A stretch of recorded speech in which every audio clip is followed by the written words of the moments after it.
Ex-Governor Wise was a radical secessionist who believed Governor Letcher was a Unionist. On April 16, 1861, Wise convinced Captain Turner Ashby, along with others who participated, to lead his Virginia cavalry in an attack on the U.S. Federal Army at Harper's Ferry to capture the arms stored there. Wise did not have permission from Governor Letcher to do this, as Letcher had wanted to wait for the vote of delegates. Early in the morning of April 17th, Wise informed Governor Letcher of his actions that evening. Letcher did nothing. It was too late to stop the attack. As the day's session was being called to order, Wise rose to be recognized. He held a large horse pistol with a long barrel, which he brandished and then laid on his desk. Then he said, in a loud, boisterous voice, "I know that Virginia armed forces are now moving upon Harper's Ferry to capture for the public defense the arms there at the arsenal. There will be a fight or a foot race between our Virginia militia Federal troops before the sun sets this day." Many of the delegates were upset, while others cheered wildly. It was obvious by the look on Letcher's face that Wise had usurped the power and committed an act of war on the federal government. A vote was called after the delegates finally settled down. This time, 88 delegates voted for secession and 55 voted for staying in the Union. The date of May 23, 1861, was set for Virginia citizens to vote yea or nay for the Ordinance of Secession. Most delegates from the western counties left the convention that night, fearing they would be forbidden to leave the convention if they stayed. Western Virginians were quick to react to the convention's vote for secession. I will read another passage from my book that shows the bravery of Western statesmen and is quite amusing. Colonel Robert E. Lee, who refused command of the federal forces offered to him by President Lincoln, later accepted Governor Letcher's offer of the rank of general and command of all Virginia military forces. After the convention voted for secession, Letcher walked into Lee's office and asked him what action he had taken to defend Western Virginia against invasion from Ohio and Pennsylvania. Lee replied he had taken no action because the citizens of Virginia had not yet voted for the Ordinance of Secession. Letcher replied, "We are going to have trouble with those people in western counties.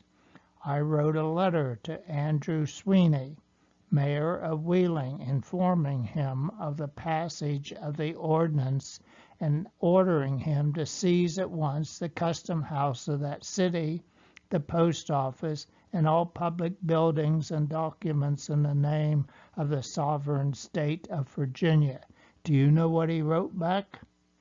Lee replied, "I can only guess, Governor, since we are not a sovereign state unless the people vote in favor of secession on May 23rd, I suspect he said he wouldn't obey." Letcher, now in a huff, replies, "More than that, General Lee.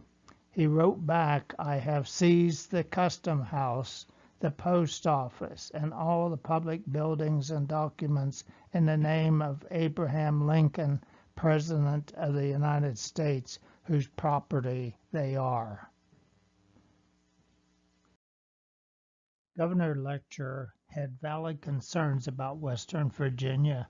The borders between Ohio and Pennsylvania were possible invasion routes. A 250-mile-long river border existed between Ohio and Western Virginia. The industrial cities of Wheeling and Parkersburg were serviced by the B&O Railroad, which connected both cities with Baltimore and the Atlantic Ocean. The National Pike went through a large part of Pennsylvania and on to Wheeling, where it bridged the river into Ohio and beyond with a modern suspension bridge. A 125-mile-long open border existed between Western Virginia and Pennsylvania. Morgantown was connected to the industrial city of Pittsburgh by the Monongahela River. Western Virginians conducted brisk trade with Ohio and Pennsylvania, and all used the Ohio River to trade and transport goods to cities and towns along the Mississippi River. Now, with the possibility of war, these borders could be used as an invasion route by armed forces on either side. One can only imagine what it was like living in Western Virginia, Eastern Ohio, and Western Pennsylvania. Famous Western Virginia orators John Carlisle and Waitman Willie were absent from the Clarksburg meeting when over 1,000 people assembled in the rain to learn about the Virginia Ordinance of Secession. Francis H. Pierpont rose to the occasion and in a 2-hour spellbinding speech declared the Virginia Ordinance of Secession invalid. He called for a meeting of the Western County delegates to be held in Wheeling on May 13th. The purpose? To debate what actions Western Virginians should take. Ohio Governor Dennison anticipated border problems with Virginia. He sought out George McClellan, a top-of-his-class West Point Military Academy graduate, hero of the Mexican War, successful businessman, and offered him a commission of Major General and the command of all the Ohio militia. McClellan accepted and immediately started training Ohio volunteers. When it was discovered that secessionist forces were being assembled in Western Virginia, Major General McClellan quickly placed brigades of well-trained Ohio militia in Ohio towns across from Wheeling and Parkersburg. Pennsylvania quickly supplied its quota of militia to Lincoln. A.J. Sweeney, a Fayette County, PA resident and the protagonist in my book, wanted to be in the cavalry. He joined a cavalry company formed in Morgantown called the Kelly Lancers, which later became Company A of the 1st Virginia Cavalry Regiment, the one loyal to the Union. John Carlisle was perhaps the most eloquent speaker at the first Wheeling Convention held by delegates from the western counties. He took the floor many times to reply to previous speakers who wanted the convention limited to the adoption of paper resolutions and those who said any other actions would be revolutionary. Carlisle argued that Western Virginia was already in revolution because of the usurpers in Richmond stealing the people's power to make their own decisions.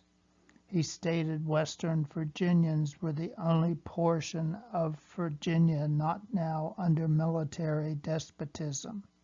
But he warned orders from Richmond had already been given and were being executed, by which Westerners are to share the same fate that has been imposed on all portions of the state.